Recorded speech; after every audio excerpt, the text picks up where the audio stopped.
Customer validation is an extremely interesting topic. I see a lot of people around me, especially those who have tech-enabled businesses, who wait till the entire tech is built to kind of validate it.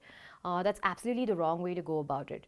So how we started validating our idea is we started with a simple social media page. We started with an Instagram page and got people to engage with us. When we were sure of the kind of engagement we were getting, we then went ahead and created a simple landing page where we bought a 1,000 rupee template online, converted it into a small landing page website, and tested our hypothesis. I think this is how lean you should be. You cannot afford to wait till your tech is built, or you cannot rely too heavily on your tech team to be able to deliver. Because remember, you're still validating for customers. So there is absolutely no point in investing and putting in that kind of effort in the technology and the team to build the technology. So please remember, at the customer validation stage, don't be in love with your idea, hate your idea, be as critical as you can about it, and treat your customers like you would treat your student. Like, analyze everything they tell you, analyze whatever they do, judge them, figure out why they're saying what they're saying, and then go ahead with it. So don't fall into the trap of investing into technology at this stage. Go lean, make use of other platforms. There are millions of them available. See what you can use to your advantage at this stage. Don't invest.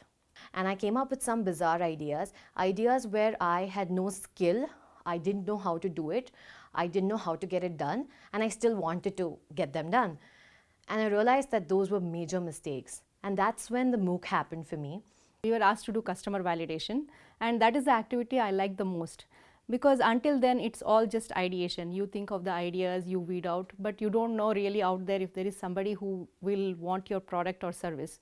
So once we went through the lean canvas and put down and structured our business model, I would say, then we had to go out there and do the customer validation. So how I went about doing this is I created a website, because this scoliosis is not something that a lay person would know.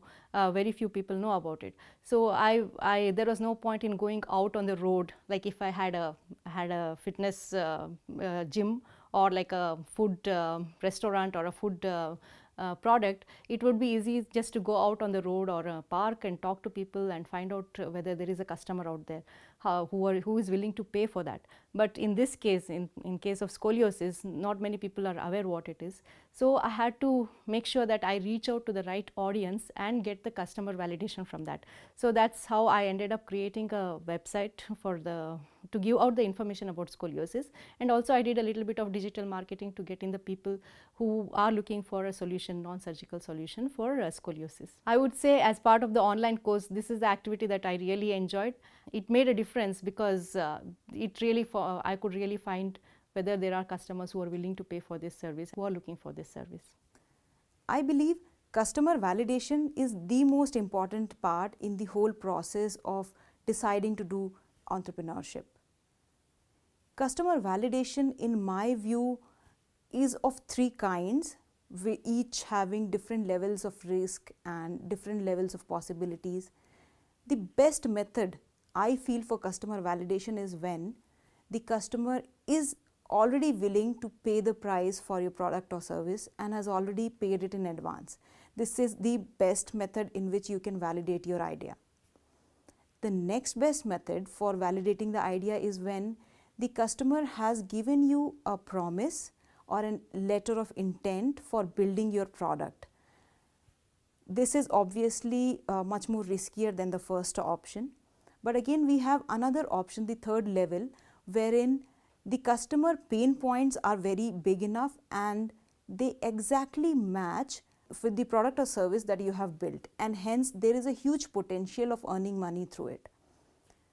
Out of all these three levels, the maximum risk is in the third level, but because of the nature of the product and service, sometimes it is not possible to take money in advance, or when the product is not yet built, it is difficult to even explain it to the customer and ask for money. Sometimes the pricing is also not fixed enough to ask for money. So there are different levels, different ideas go with different kinds of validation. For me, it was a B2B SaaS product, an enterprise solution, and hence it was not possible to build the product or decide on the pricing and then go for customer validation. So we went with the third option, wherein we interviewed a lot of customers. We asked them their pain points. We documented whether or not the customer pain points were big enough that they will potentially pay money for this service. When we were very, very sure about this, only then we decided to go about building the product. So I believe one of these three validation options should definitely be exercised before you decide to make a company of your own.